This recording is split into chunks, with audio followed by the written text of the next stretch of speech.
ashabihi ajma'in.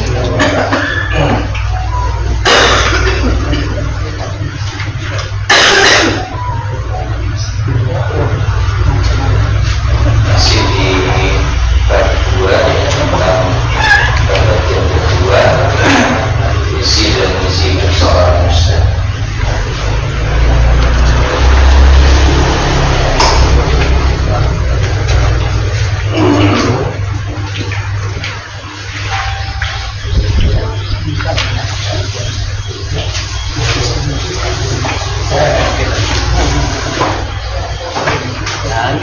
Saya sampaikan secara ringkas.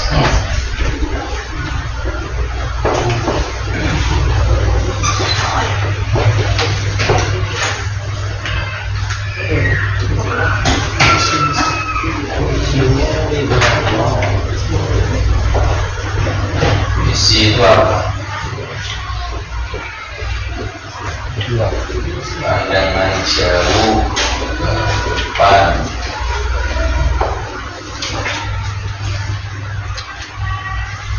Yang ingin Ya, tujuan akhir.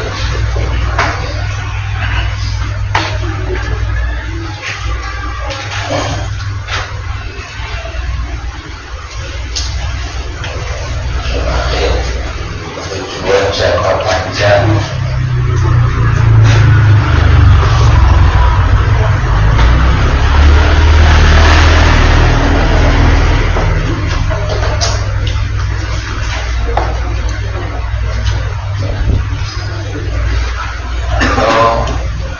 Hasil akhir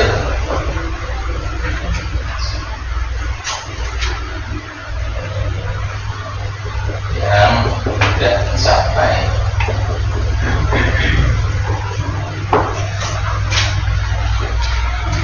Kemarin kita dapat ciri ke Allah. Tidak lain kalau itu merupakan hasil akhir adalah surga dengan segala kenikmatannya.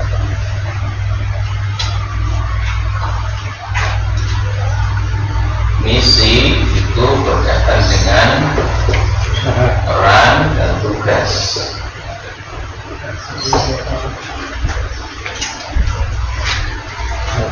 Peran sebagai hamba Allah ibadah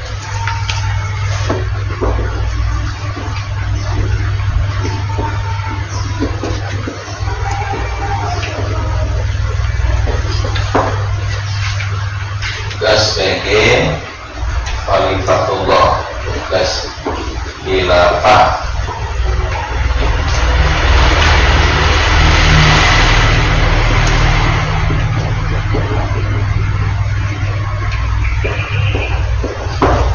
Khalifatullah khilafah.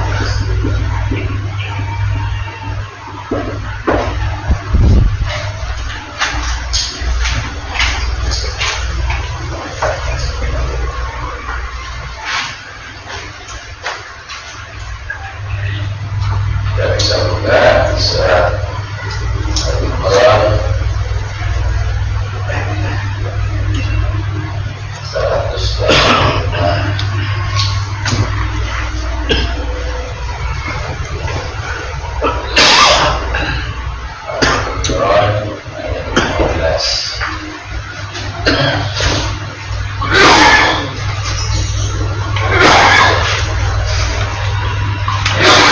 185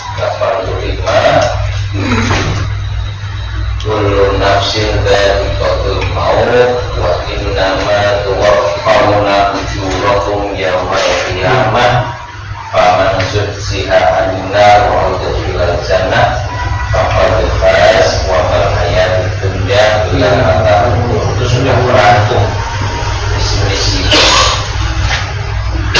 wali kullu nafsin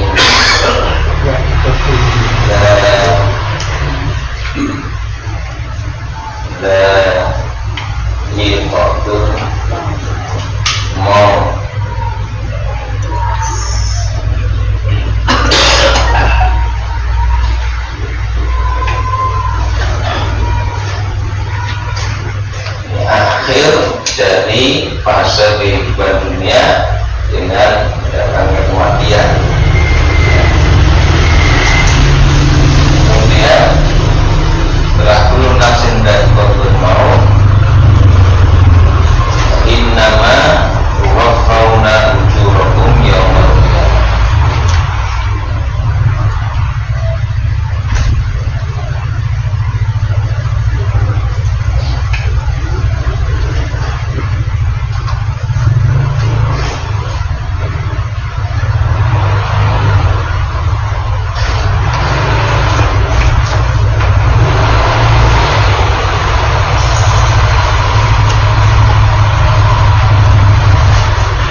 dunia, awal menuju ya tempat terakhir yaitu di akhirat. Beda awal dengan malam. Lalu diingatkan wafauna ujurakum, disempurnakan balasan dari amal yang kalian lakukan di hari kiamat nanti.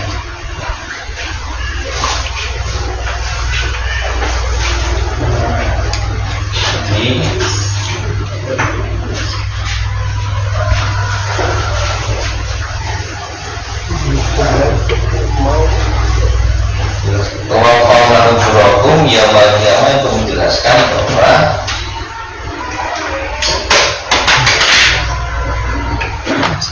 apa yang diperoleh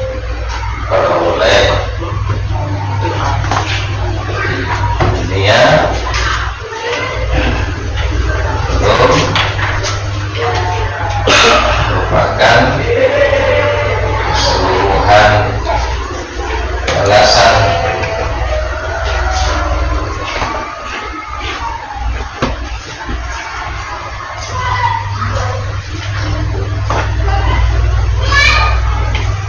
ini dunia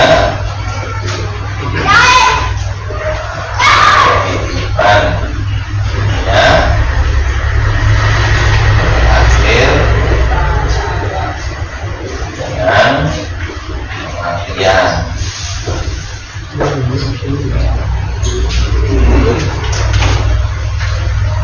Tapi kematian bukan akhir kehidupan, karena masih ada balasan yang akan diberikan pada kehidupan berikutnya. Apa yang diperoleh juga belum merupakan keseluruhan balasan, karena kesempurnaan balasan hanya di hari kiamat. Lalu Allah menjelaskan aman zuhziha anin nar wa udkhila al-jannata faqad faz. Faman zuhziha anin nar, siapa dijauhkan dari neraka, wa udkhila jannata, dan dimasukkan ke dalam surga, faqad faz, ya sungguh dialah orang beruntung.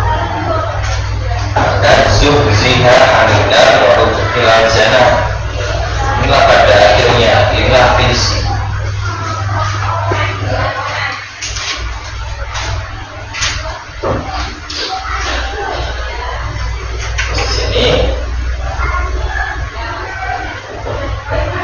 Selamat di akhirat masuk surga.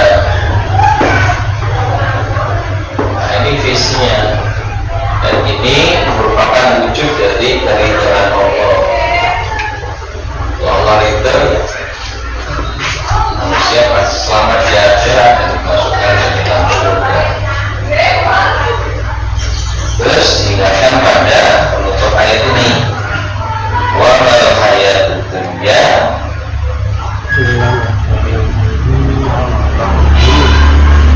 illa mata'ul.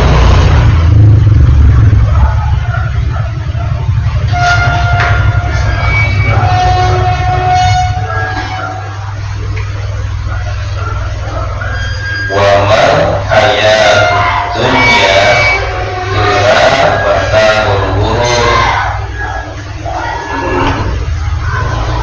tidak lain kehidupan dunia hanyalah kesenangan yang menipu. Ini hakikat kehidupan dunia disebut mata guru, kesenangan yang memperdaya. Jadi sebetulnya hasil akhir yang tidak dicapai adalah selamat di akhirat, masuk ke dalam surga, dan adalah wujud seseorang diridhoi oleh Allah. Tapi kehidupannya di dunia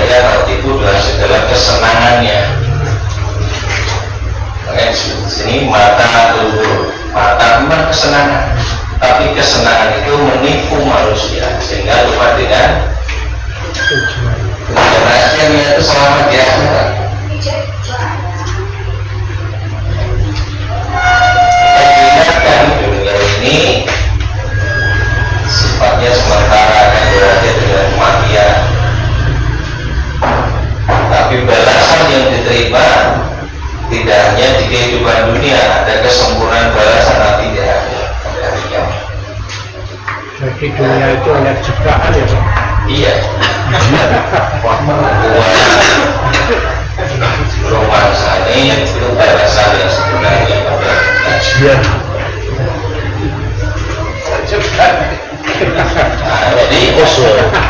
Mestinya setiap muslim punya visi akhirat. Jangan tertipu oleh dunia ini.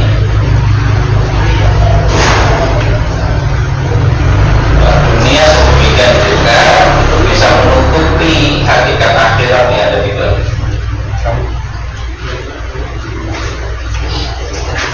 Si pandangan jauh ke depan seringkali tertutupi oleh kesenangan duniawi.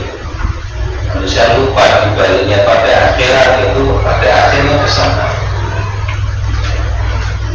Allah menganggap sebagai al-ghurur, penipu, memperdaya. Memang kesenangan mata pun kesenangan, tapi menipu.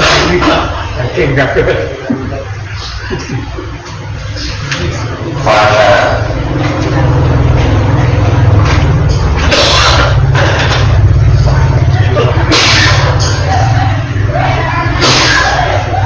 Nah, setelah visinya itu sebetulnya tidak akhirat, memang harus melalui beberapa kehidupan tadi termasuk kehidupan dunia. Maka diingatkan agar tidak tertipu, terperdaya oleh kesenangan dunia ini. Pahami misinya apa? Misi hidup kita ini apa? Allah ciptakan kita untuk hidup di dunia, untuk peran dan tugas apa?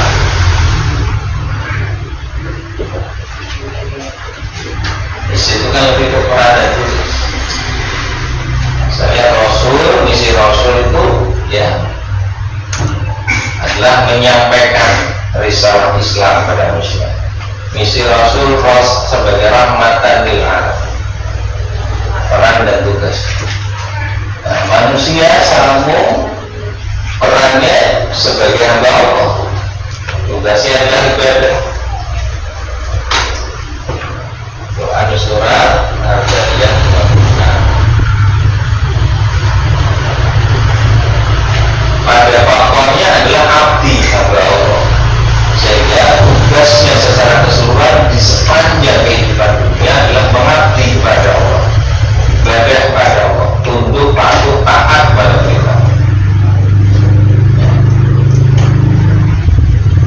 Nah, di antara yang harus dilakukan manusia sebagai hamba Allah, tunduk patuh taatnya itu ada tugas khilafah, tugas kekhalifahan. Khalifatullah fil ardh. Quran surat Al-Baqarah ayat 30. Wa qala rabbuka lil malaikati inni ja'ilun fil ardi khalifah. Maka ketika Allah berfirman kepada para malaikat, sungguh aku hendak menciptakan khalifah dan tugas kekhalifahan. Apa makna khalifah? Khalifatun yang bisa bermakna pengganti,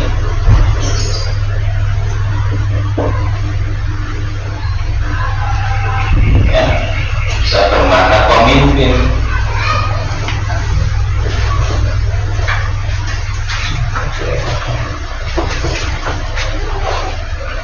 Khalifatul Rasul, pengganti Rasul. Setelah Rasul wafat ada Khalifah Abu Bakar, Khalifah Umar, Khalifah Utsman, Khalifah Ali. Khalifah itu pengganti.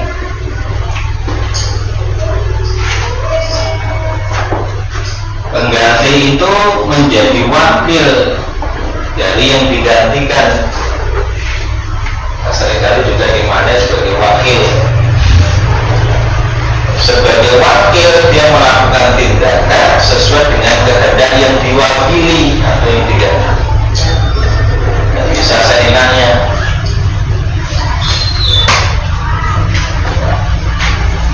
Khalifatul Rasul, pengganti Rasul dalam memimpin umat, maka dia harus melaksanakan apa-apa yang dikehendaki Rasul dalam kepemimpinan umat. Khalifatullah yang menjadi pengganti atau wakil Allah di muka bumi, dia harus menjalankan tugas-tugas yang dikehendaki oleh Allah Subhanahu wa Ta'ala sebagai dia yang diwakili oleh manusia.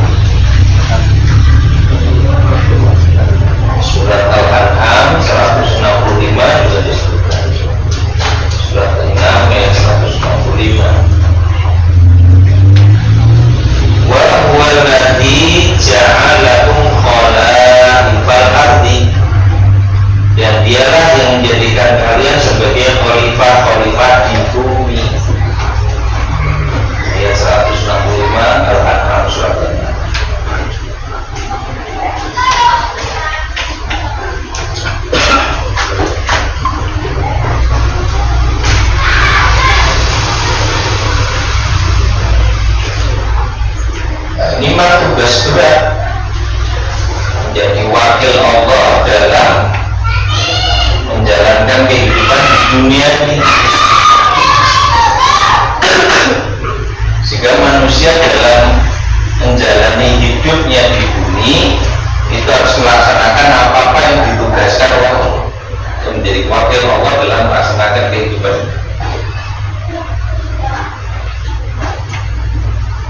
Karena itu ketika ditawarkan pada gunung, ya, pada langit, ini merasa berat semuanya dan dipikul oleh manusia sebagai bentuk pemulihan manusia sebetulnya. Ini amanah yang disebut di ayat 72 surat Al-Asr, amanah kekhalifahan.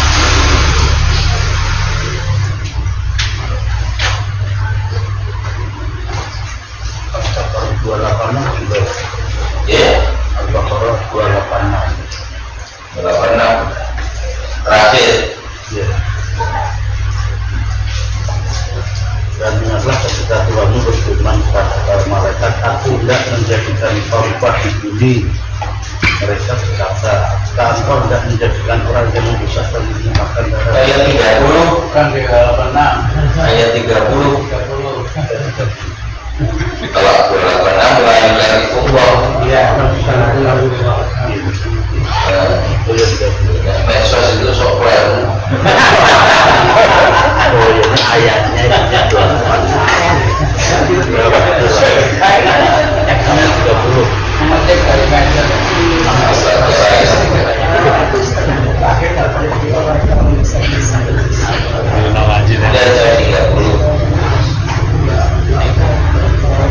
Dipahami ya. Visi kita itu selamat di akhirat, masuk surga. Nah, dunia ini hanya fase kehidupan yang tengah kita jalani, dan di sini Allah tengah menguji kita. Di kehidupan dunia banyak sekali hal-hal yang disukai, dicintai oleh manusia, kesenangan duniawi. Nah, ini seringkali membuat manusia terperdaya, ya, kehilangan kesadaran bahwa sesungguhnya kita sedang menuju ke akhirat agar bisa selamat. Keterperdayaan atau ketertipuan itu sampai ada di antara manusia tidak lagi mau percaya adanya akhirat ini. Dianggapnya kehidupan hanya dunia saja karena sudah senang dengan segala kenikmatan di dunia. Nah, maka diingatkan dunia ini tetap pasti berakhir dengan adanya kematian. Kullu nafsin dha'iqatul. Lalu ada balasan dari amal yang dilakukan selama hidup di dunia ini, dan balasannya tidak hanya di kehidupan dunia sudah dijalani, tetapi ada kesempurnaan balasan nanti di hari kiamat. Lalu siapa yang benar-benar menang dan beruntung dengan balasan itu? Hanya di akhirat saja, di hari kiamat saja, yakni mereka yang dijauhkan dari neraka, dimasukkan ke dalam surga. Maka berbahagia, sungguh dialah orang yang menang, dialah orang sukses dengan ujian di dunia.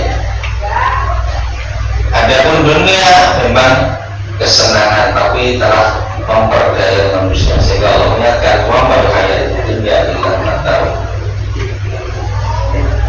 Karena itu pahami misi hidup di dunia apa. Karena faktanya Allah ciptakan kita untuk hidup di dunia. Misinya adalah ibadah dan khilafah. Perannya sebagai abdi hamba Allah melaksanakan ibadah, ya. Tugas yang harus jalankan adalah khilafah, mengelola alam semesta ini dengan tuntunan Allah Subhanahu wa Ta'ala dalam interaksinya dengan manusia maupun makhluk yang lainnya.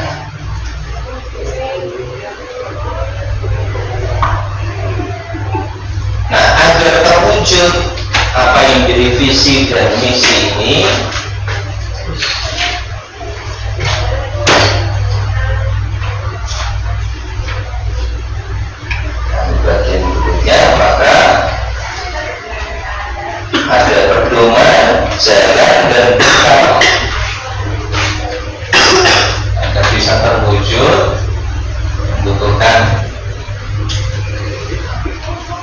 pedoman jalan bekal.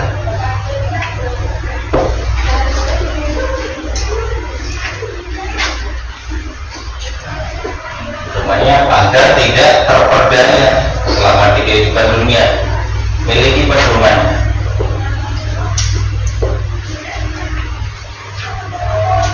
Kemudian kalau pedoman ini sudah ada, jalannya seperti apa? Ini petunjuk praktisnya. Juga Ya, petunjuk pelaksanaan. Petunjuk apa namanya? Petunjuk itu ya, petunjuk pelaksanaan, petunjuk teknisnya, lalu butuh bekal selama perjalanan. Untuk sampai nanti di akhirat harus selamat. Sekarang masuk di pedomannya.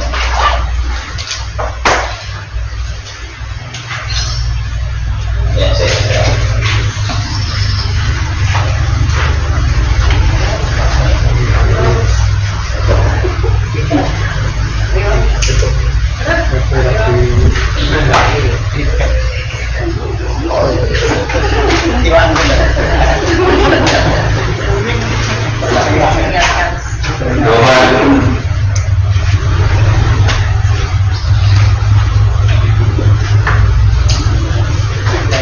Doman yang pasti adalah Al-Quran,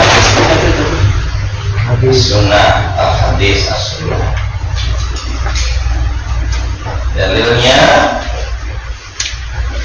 Quran surat An-Nisa ayat 59.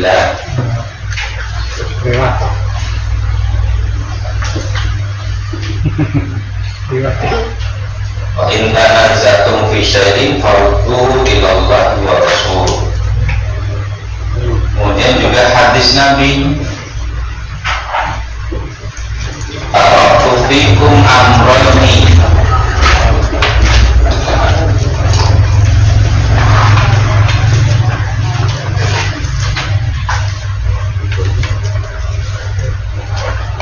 taraktu fikum amrayni, taraktu aku tinggalkan fikum pada kalian amrayni dua perkara. Lan tahillu, maksud menjamin kalian tidak akan pernah tersesat. Lan tahillu abadan selamanya.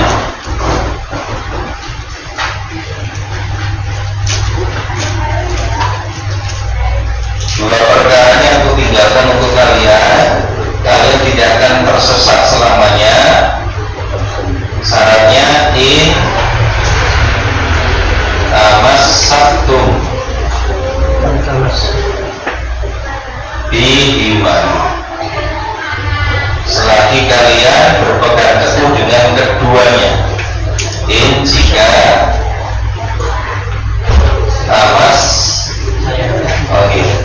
tamassaktum kalian berpegang bihima dengan keduanya.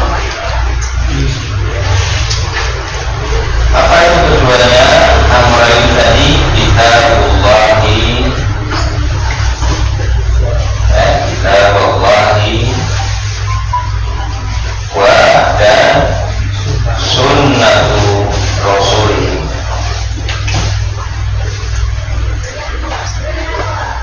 Kitabullahi wa sunnatu wa sunnata sama satu.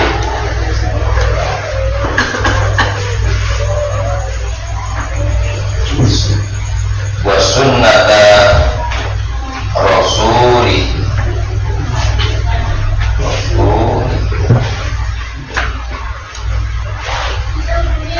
Kitabullah Al-Quran, sunnata rasulihi as-sunnah.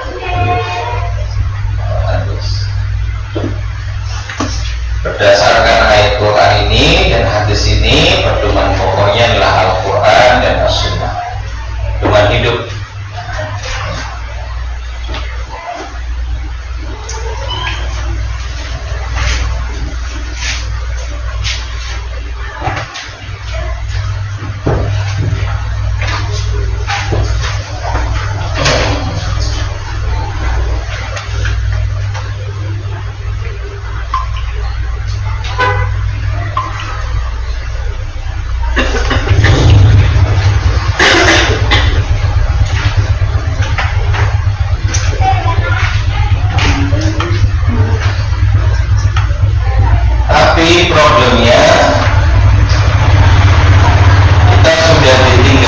Nabi secara fisik. Kemudian yang ditinggalkan pada kita adalah kitabullah, Al-Quran masih ada, dan sunnah Rasul.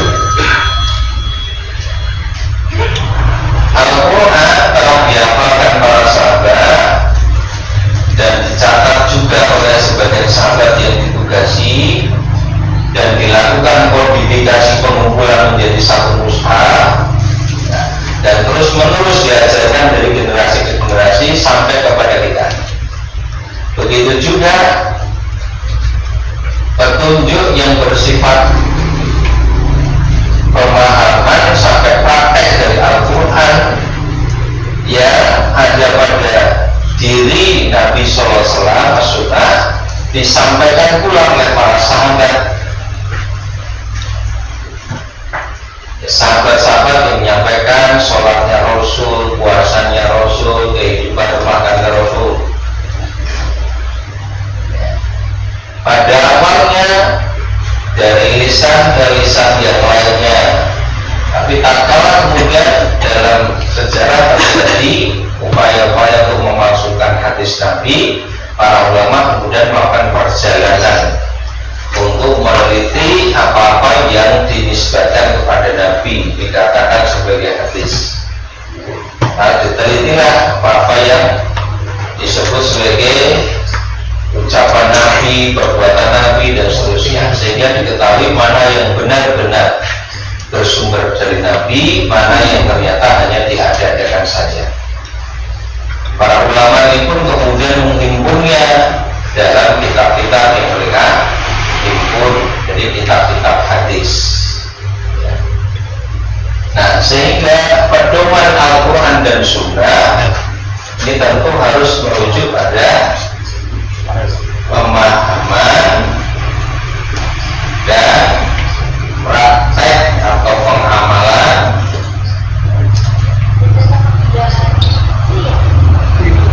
para sahabat.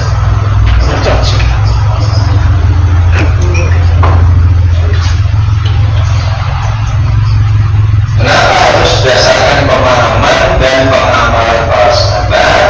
Karena para sahabat ini hidup di masa Al-Quran masih diturunkan, Nabi masih hidup dan membimbing mereka secara langsung. Dan karena itu Allah memerintahkan agar para sahabat ini diikuti, dijadikan sebagai rujukan. Ali Imran 110 atau ayat 100.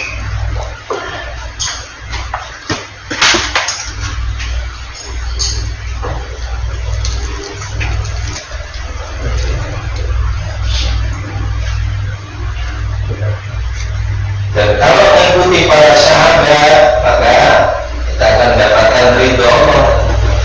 Visi itu akan tercapai dengan mengikuti para sahabat ini.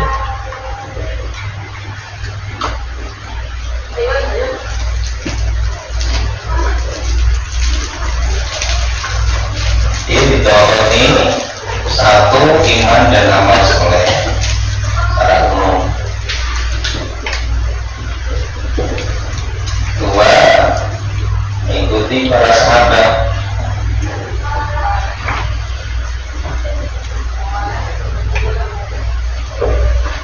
Ini Quran surah Al-Bayyinah ayat 7 sampai 8.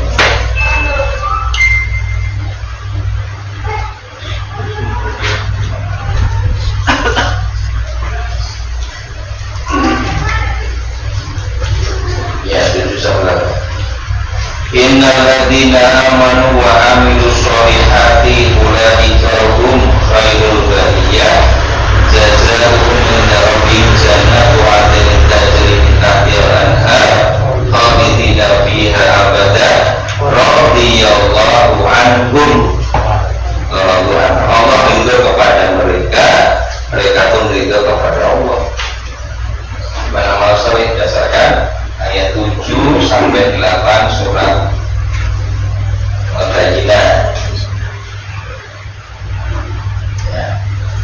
Ini kalau berdasarkan kemarin kita, iman itu ya ikhlas, ya, amal soleh dia ittiba Nabi, juga Rasul, mengikuti Rasul. Kemudian mengikuti para sahabat didasarkan Quran surat At-Taubah ayat 100. Wasabiqunal awwalun minal muhajirin wal ansor walladzina tabauhum bi ihsanin radhiyallahu anhum. Orang-orang yang pertama-tama beriman dan masuk Islam, sahabatul awwalun minal muhajirin wal ansor, baik orang muhajirin maupun ansor, para sahabat baik yang berasal dari Mekah maupun berasal dari Madinah, walladzina tabauhum bi ihsan, dan yang mengikuti mereka dengan baik, mengikuti para sahabat. Radhiyallahu anhum, Allah ridho mereka. Ridho siapa yang mengikuti para sahabat. Maka begitu pula kalau kita berpedoman dengan Quran dan Sunnah, maka juga mesti mengikuti para sahabat.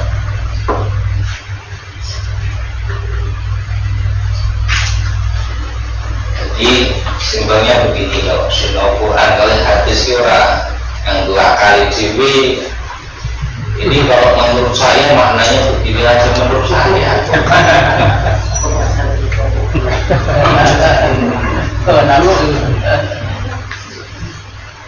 Cari tahu keterangannya dulu di dalam Quran, ayat yang lain ada nggak mengungkapkan, nggak ada di hadis ada nggak, karena itu tugas untuk menjelaskan.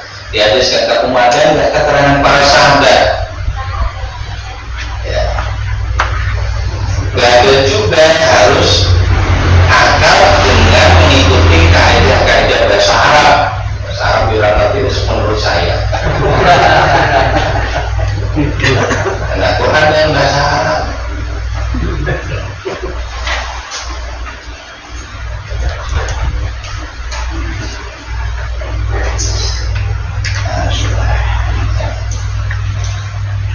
Itulah berpedoman dengan Quran dan Sunnah seperti itu.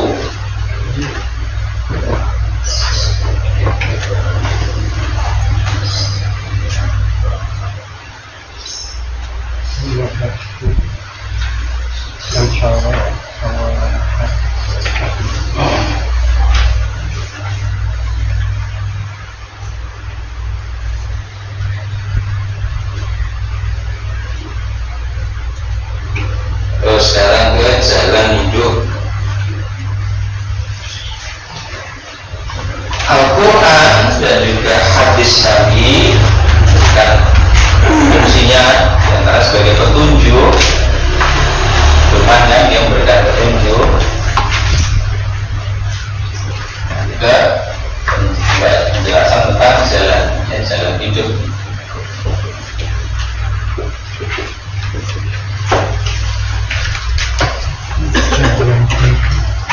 Al-Quran ini sebagai petunjuk di Al-Baqarah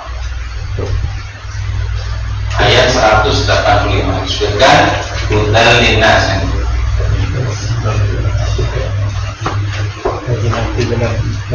hudal linnas, petunjuk bagi manusia.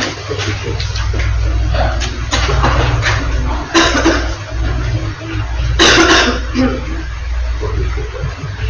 Ada petunjuk umum, global, ada petunjuk terperinci. Maka setelah hudalitas wabayyinatin minal huda, dan penjelasan dari petunjuk itu ya, ada penjelasan terperinci ya. Sehingga sebagaimana keterangan Ibnu Katsir memahami Quran, terus ada satu persoalan, cari tahu keterangannya di ayat yang lainnya, karena ayat lain bisa memberikan penjelasan terhadap ayat yang diberikan secara umum atau belum. Karena ada bayyinatin minal huda, penjelasan dari al-huda.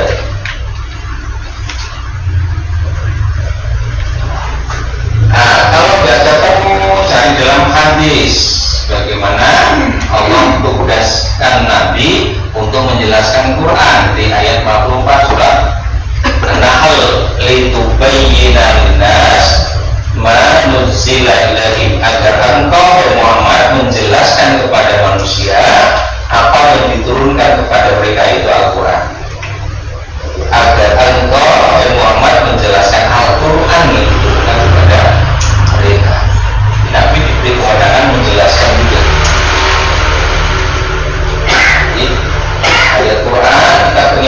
penjelasannya, cari dulu ayat yang lain yang memberikan penjelasan. Tidak ketemu, cari hadis karena Nabi ditugasi untuk memberikan penjelasan Quran. Di hadis tidak menemukan kejelasan atau ketegasan dari ayat Quran tersebut, maka cari tahu akwal sahabat, pendapat sahabat, karena mereka hidup di masa Quran diturunkan, Nabi menjadi pembimbing langsung dari mereka. Sehingga kalau ada kesalahan itu pasti akan turun ayat Quran untuk meluruskan, ada teguran dari Nabi untuk melakukan koreksi terhadap kesalahan. Sehingga kehidupan para sahabat itu terbimbing oleh wahyu dan langsung dibersamai oleh petunjuk Rasul.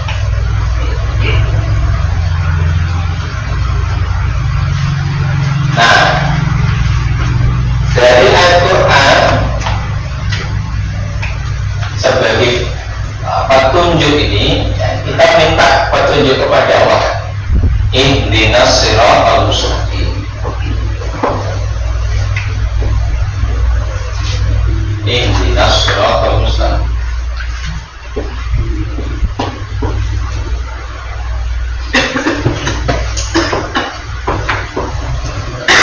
Ihdinas siratal mustaqim.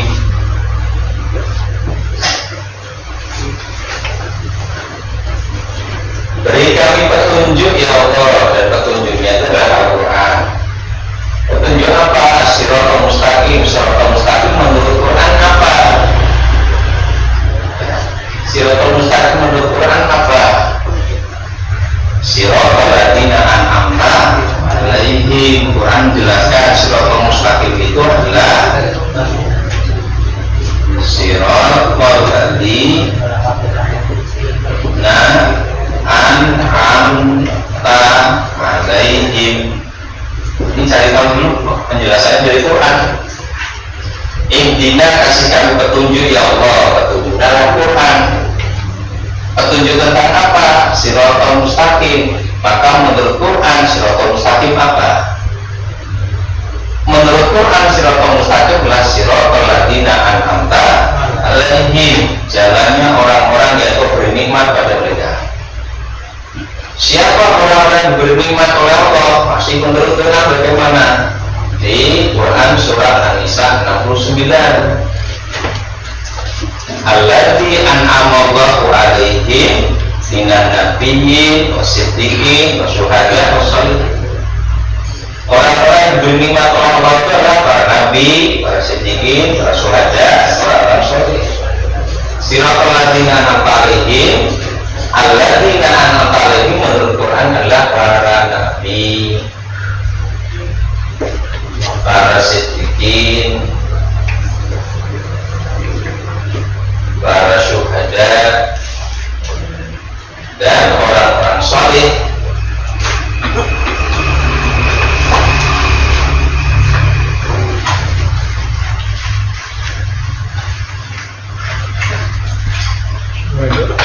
Syuhada dan orang-orang soleh. Ada 4 kelompok manusia.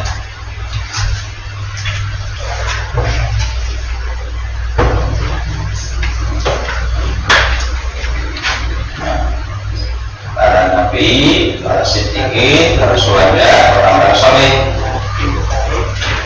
Maka berarti jalan yang lurus itu jalan yang ditempuh oleh 4 kelompok manusia. Jalan hidup yang ditempuh para nabi, jalan hidup yang ditempuh para siddiqin, jalan hidup yang ditempuh para syuhada, jalan tempuh oleh orang-orang saleh. Lalu kita telusuri Quran, sejarah hidup para nabi, sejarah dan perilaku orang-orang soleh seperti apa? Ketemu. Ada prinsipnya mereka menjalani kehidupan bertauhid. Jalan hidup bertauhid, mengesahkan Allah Subhanahu wa ta'ala. Maka inilah yang disebutkan di Quran juga nih, surat Yasin ayat 61, wa ani uduni hada siratum mustaqim, dan sembahlah aku saja, inilah siratum mustaqim. Menyembah Allah saja itulah siratum mustaqim. Dengan kata lain, hidup bertauhid itulah jalan lurus yang kita minta. Bertauhid bagaimana? Totalitas menjadi abdinya Allah, nggak menjadi abdi siapa. Kalau menjadi abdinya Allah, dimana itu yang nggak Gusti Allah atau kalian?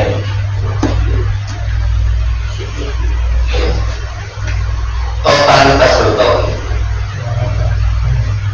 Ya, dalam pikiran kita, dalam jiwa kita, dalam sikap dan perilaku kita sepenuhnya merupakan wujud tauhid. Ini jalan hidup yang mesti ditempuh kalau memang pengen tercapai visi tadi, selamat di akhirat dengan bersyukur. Jadi Siratal Mustaqim itu bisa dikatakan Quran itu sendiri. Ya, Siratal Mustaqim ya Quran, ya agama Islam, ya sunnah Nabi, itu ungkapan berbeda-beda maknanya sama aja. Apa doanya dari Quran atau sunnah? Karena itu dalam tafsir Quran sehingga ulama mengatakan Siratal Mustaqim adalah Al-Quran, Siratal Mustaqim adalah sunnah Nabi, Siratal Mustaqim adalah dinul Islam itu perbedaan yang sifatnya apa namanya beragam tapi maknanya sama.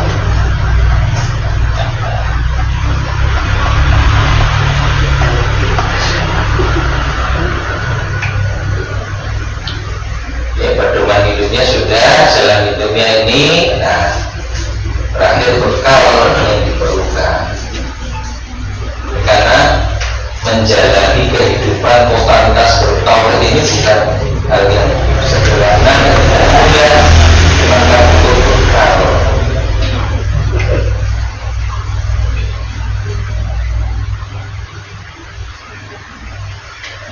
Ini bagian terakhir, pedoman jalan kemudian bekal. Saya tidak kuat dengan yang ada di buku itu dengan bahasa saya sendiri. Mungkin maknanya sama. Kadang-kadang baca di buku kita nggak ngerti logika gimana nanti. Ada yang loncat-loncat. Nah, sistematisasikan alurnya jelas. Makanya nggak bisa sambil ngaji buku ini sono. Apalagi ada YouTube.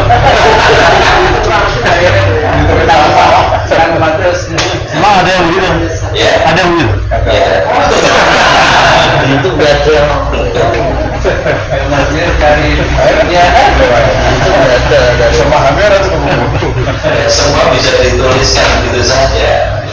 Banyak yang harus dijelaskan kita orang. itu sampai tidak ketua.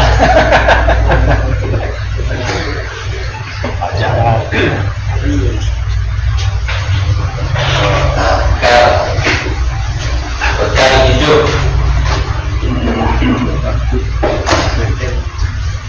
pada pokoknya sudah pasti bekalnya takwa, karena Allah berfirman wa tazawwadu fa innal khairaz zadi taqwa. Berbekalah kalian, wa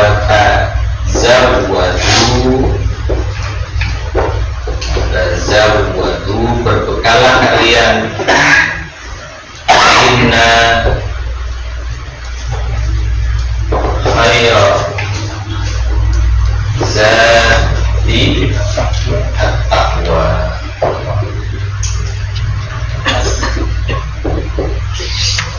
Inna khairaz zadi taqwa. Berbekalah kalian, maka sesungguhnya sebaik-baik bekal adalah takwa.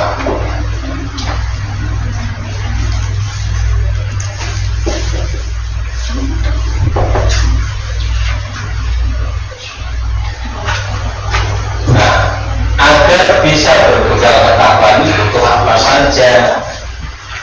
Ilmu, ya,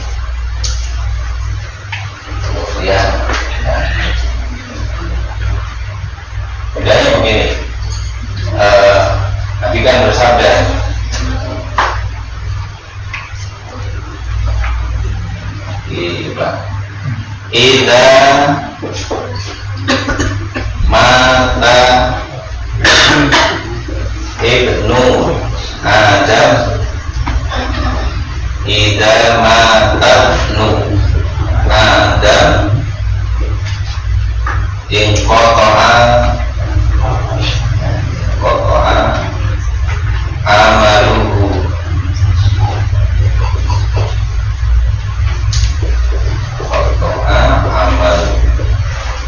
illa min salatin, kecuali 3. Shadaqatin jariyatin au ilmin yuntafahu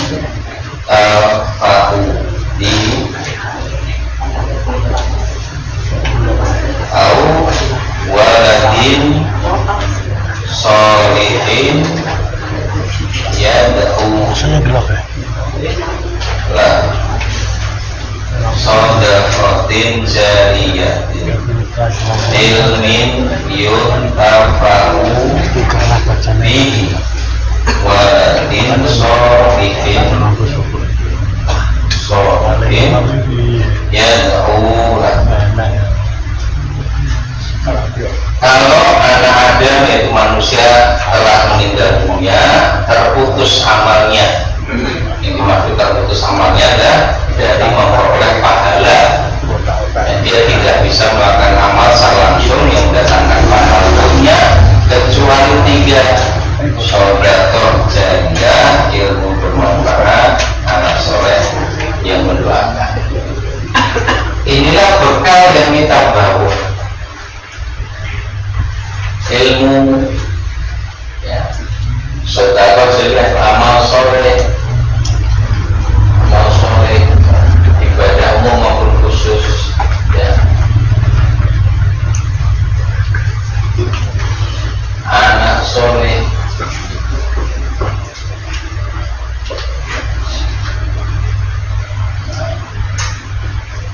di asfaliha, pertemanan, teman-teman soleh.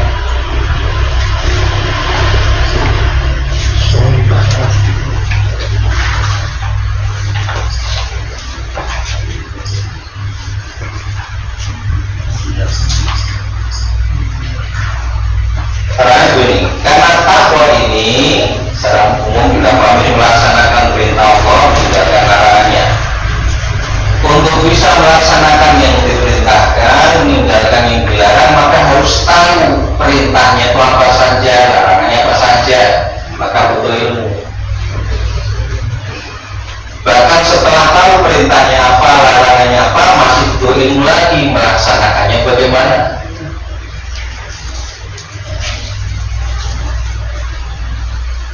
Sudah bisa melaksanakannya, masih butuh ilmu lagi, bagaimana menjaganya agar tetap kita kerjakan istiqomah.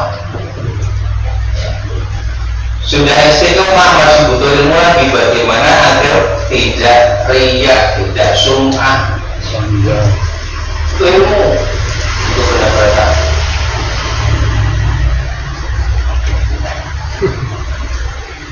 Amal soleh wujud dari ketakwaan itu sendiri.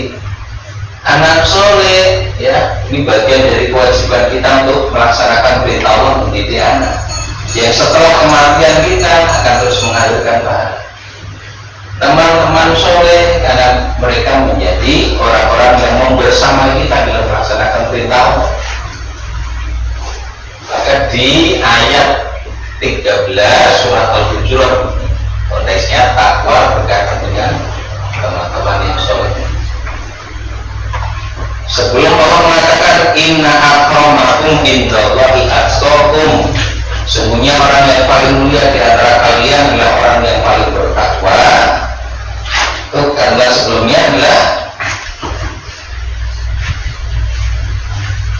ya ayuhan nas inna khalaqnakum min dzakarin wa untha wa ja'alnakum syu'uban wa qabaila lita'arafu, baru inna akramakum indallahi atqakum. Wahai sekalian manusia, sungguh kami telah menciptakan kalian dari jenis laki dan perempuan, berbangsa-bangsa dan bersuku-suku, lita'arafu, agar kalian saling mengenal. Berarti ada proses pergaulan.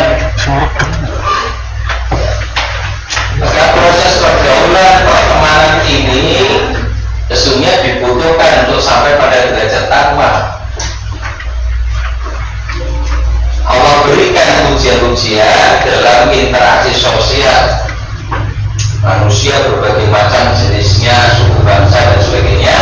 Ketakwaan nanti yang menjadi penilaian kemuliaan. Ini sekaligus bermakna bahwa ketakwaan ini dicapai dengan interaksi yang kita sadari. Ini dari Busro Niko di antaranya bahkan bagian terbesarnya itu nalika kita berbelanja kalian kata dia. Gitu. Kan diuji kesabaran kita karena ada interaksi dengan orang lain ya. Benar-benar Dewi sabar sudah sendiri sabar. Ya. Kita bisa menolong orang lain, mengajarkan ilmu, ya, mengajak mereka pada kebaikan itu karena interaksi sosial. Maka pertemanan ini menjadi penting, bekal yang bahkan kita butuhkan. Bahkan nanti di akhirat di antara yang bisa memberikan syafaat pertolongan adalah orang-orang yang soleh. Maka kita butuh bekal-bekal. Allah selesai bagian ini.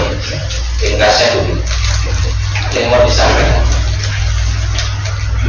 Bagian terakhir dari bab ini berkenaan dengan menjadi muslim sejati itu dijelaskan dalam beberapa prinsip. Terserah kepada Allah dengan mentauhidkannya, taat pada Allah dengan berbagai ketaatan, melepaskan diri dari berbagai bentuk kesyirikan. Pertanyaan Ya silakan. terkait dengan penjelasan siratal mustaqim tadi. Ya. Itu jalan yang lurus, tapi sering kita mendengarkan nanti kita itu akan melewat siratal mustaqim. Itu maksudnya gimana? Jadi kita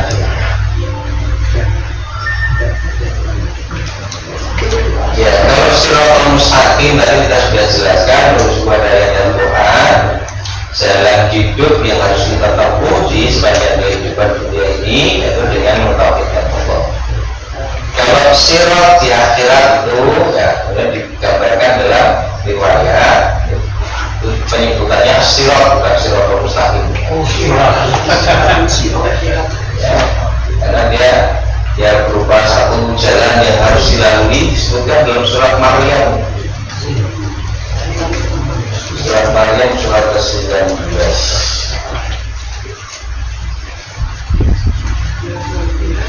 Semuanya melewati, tidak ada satupun orang kecuali pasti melewatinya. Ayat 71 sampai 72 surat Maryam surat ke-19 ayat 71 sampai 72.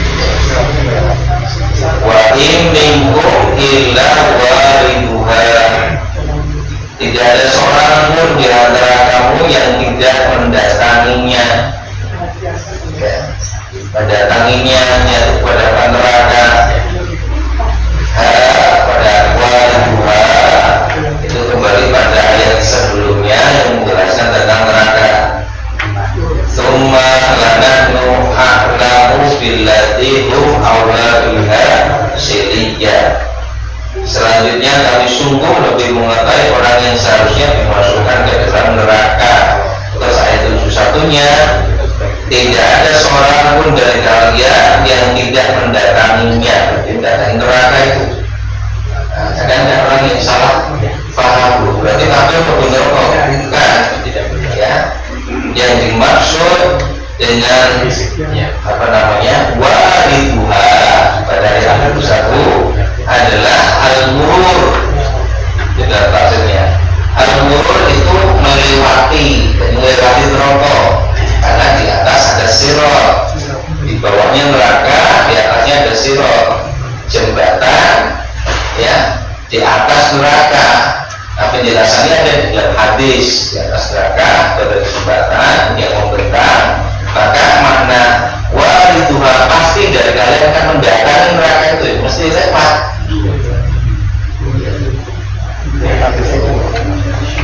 Nah, tetapi ayat itu juga kemudian menjelaskan Tuma nunajil ladina taqau, kemudian kami selamatkan orang-orang yang bertakwa.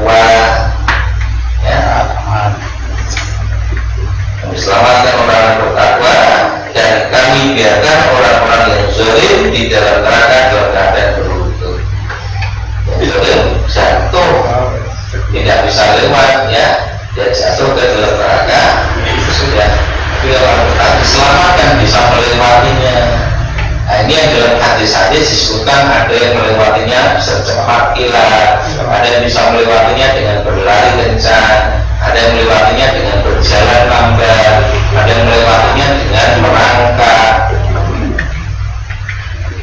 Karena dulu ketika Nabi sudah wafat, Aisyah pernah mengatakan pada Abdurrahman bin Auf, ya Abdurrahman, aku pernah mendengar Rasul bersabda, nanti Abdurrahman akan masuk surga dengan merangkak karena hartanya. Langsung dia pulang, katanya diambil langsung disedekahkan. Aku tidak mau masuk surga dengan merangkak, aku ingin masuk surga dengan berlari. Jadi itu yang disebut dengan sirot. Ya. Baik, silakan. Yang Pak silakan. Kalau yang sering kita dengar jembatan sirot itu banyak disampaikan bahwa itu nanti jalan itu seperti rambut di belah 7. Nah itu kan logika baca sudah nggak masuk akal ya. Artinya tidak usah rambut lah, ada jembatan yang nganu aja mungkin kita jatuh ya. Kalau itu rambut di belah 7 itu apakah satu penggambaran yang berarti itu sangat susah sekali, tidak mungkin gitu ya. Tetapi bagi orang-orang yang beriman ya seperti tadi bisa lari cepat dan sebagainya. Ya, itu memang bukan penggambaran yang real ya. Ya. Saya coba cari tahu, belum ketemu tekstual yang menyebutkan rambut di belakang. Ya.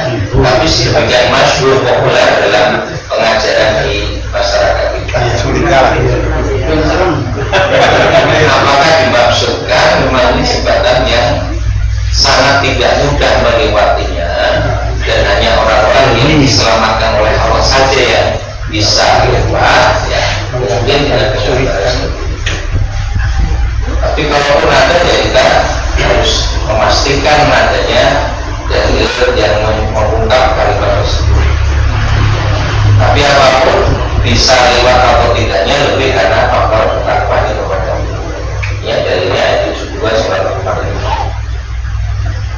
Baik, saya kira, masih benar. Siratal mustaqim itu sama dengan jalan hidup yang benar. Jadi itu berarti siratal mustaqim itu sekarang itu, bukan nanti. Sekarang kan kita harus melewati siratal mustaqim. Iya, siratal mustaqim jalan yang bertahun. Jadi di dunia ini kita hidup sekarang itu harus melewati siratal mustaqim. Tunjukkan jalan yang lurus siratal mustaqim. Jalan yang lurus itu ibadah kepada Allah, bertauhid kepada Allah. Dan mentauhidkan Allah ya di dunia ini. Ya. Kalau di akhirat semuanya mau bertauhid pada Allah. Karena orang sudah tidak bisa memilih lagi. Orang yang di dunia tampil pun ya menyesal kalau sudah tidak berguna. Mengakui Allah sebagai satu-satunya sesembahan dia, tapi sudah tidak gunanya.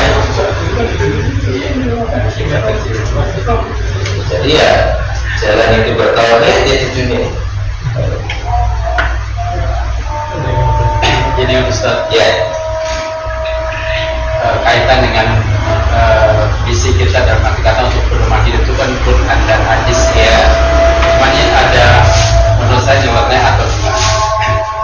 Bahwa hadis itu dikumpulkan oleh banyak Bukhari dan Muslim. Ya. Tapi itu didapat dari para tabi'in dan tabi'in. Lalu yang bilang bahwa sebenarnya untuk ibadat yang karun itu dari 3 karun itu baru 2 karun yang lengkap. Jadi masih ada 1 karun lagi yang hadis Islam yang tidak bisa ditemukan. Itu gimana gambaran Ustaz? Jadi kan karena hadis itu didapat melalui dari para tabi'in. Jadi sahabat, tabi'in dan para tabi'in. Jadi karena jalan yang sudah hampir ada yang 100 tahun dari Rasul meninggal seperti itu. Jadi mungkin aja ada yang terlewat dari ucapan Nabi, sikap Nabi segala benar. Kalau ibaratnya karun baru 2 karun yang bisa Terus terus terus seperti itu namanya hadisnya lupa kita fokus. Padahal hadis sahih itu mutasil nyambung sampai ke Rasul. Jadi penerusan hadis itu tidak misalnya dari Bukhari siapa terus sampai ke tabi'in sampai ke tabi'in sampai ke sahabat. Dia harus benar-benar dapat dari sahabat itu, sahabat dari Rasul, barulah ketika fase nyambung semua itu sampai salah satu. Kalau berhenti di tabiin atau tabiin saja, namanya hadis munqati, kalau sanadnya dia sebagai. Jadi kalau sudah dikatakan sahih, sanadnya mutasil, rawinya orang-orang yang thiqah, saya percaya. Nah, kemudian itu masih nanti di konfirmasi atau klarifikasi dengan ayat Al-Quran. Selaras dengan itu maka terima hadis sebagai hadis. Enggak benar kalau misalnya hadis itu hanya ditulis oleh para tabiin, salah besar. Tabiin itu harus mendapatnya dari sahabat harus mendapatnya dari Rasul. Itu diteliti orang-orang.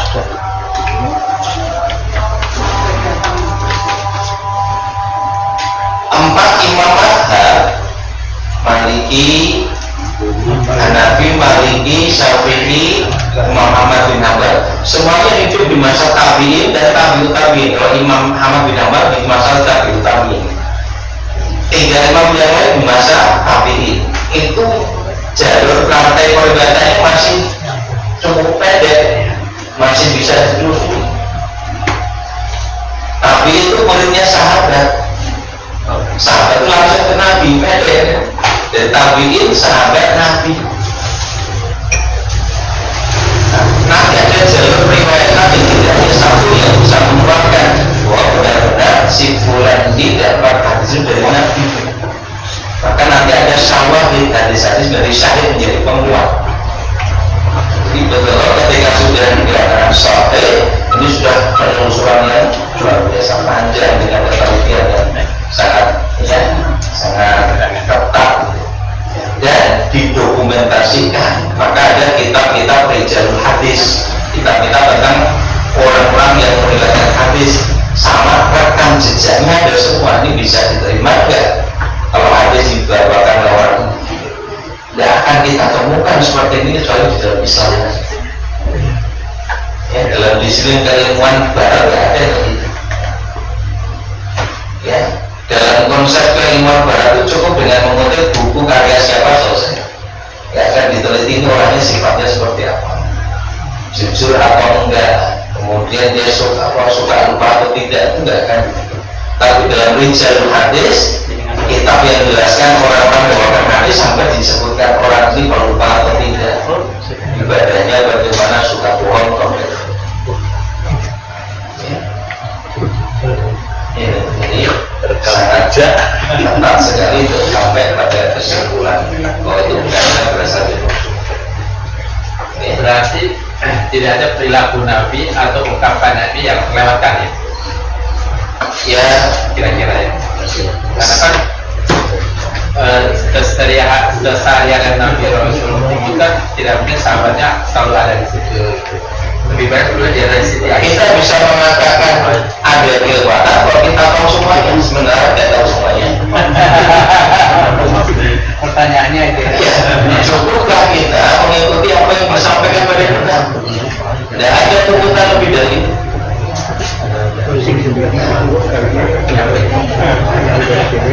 Nah, pikiran pasti ada pikiran yang memunculkan kecurigaan yang biasa dimasukkan oleh musuh-musuh Islam, sehingga mulai ragu-ragu terhadap hadis Nabi. Contoh, ini sebar luasan juga di media sosial, padahal itu sudah terlalu lama. Saya mengatakan hati-hati, jangan langsung percaya hadis Nabi. Kok banyak dilihatkan Abu Hurairah? Kenapa tidak dilihatkan oleh lebih banyak oleh Abu Bakar yang beriman sejak awal? Sedangkan Abu Hurairah berimannya bagian akhir hanya 3 tahun kurang lebih hidup bersama Rasul. Sekilas iya juga ya gitu. Kenapa Abu Bakar yang lebih banyak melihatkan hadis? Kenapa Abu Hurairah yang Islamnya telat tapi banyak melihatkan hadis? Jangan-jangan Abu Hurairah bohong nih. Jangan-jangan tidak semuanya benar. Kita yang mau bisa tertipu dengan model pikiran seperti ini. Sekarang kasih contoh sederhana. Menurut pengajian ini ada datang pertama kali Belum tentu ya, dan pertama kali lebih banyak catatannya.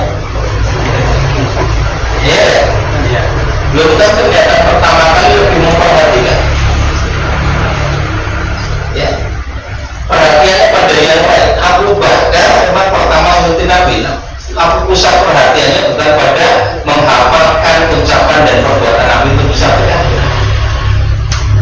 Nah, Abu Hurairah sekalipun berislam belakangan, dia sadar itu sebagai satu bentuk penyesalan. Dia mengatakan, aku sudah terlambat untuk bersyahadat, maka sejak keislamanku ini, di mana ada Rasul, di situ harus ada aku. Aku akan perhatikan ucapan Nabi dan perbuatan Nabi, aku akan hafalkan dan aku akan sampaikan pada manusia. Tidak semua sahabat punya perhatian yang sama tentang itu. Ya. Yang kedua, karena aktivitasnya ini, Abu Hurairah itu sering tidur sampai larut malam. Makanya pernah dikasih wasiat khusus oleh Nabi, Ausoli khalili bitalati. Kekasihku yaitu Rasulullah memberi wasiat pada aku 3 hal. Salah satunya, aku tirokobulah anak agar aku sholat witir sebelum tidur. Karena dia sampai larut malam itu bahkan hadisnya. Iya. Nah, jadi wajar kalau kebanyakan hadis sahabat Abu Hurairah punya concern sangat kuat dalam masalah ini. Sahabat yang lain mungkin lebih ke perdagangan, sahabat yang dalam kepemimpinan. Jadi ini hal yang wajar, tapi dihembuskan oleh musuh-musuh dakwah dan mulai ragu-ragu dengan hadis, terus sudah ragu dengan hadis, nanti ragu dengan Quran. Akhirnya kita tidak percaya dengan Islam. Arahnya sama sudah. Lagi dia kan sih yang 1400 Iya. Padahal buktinya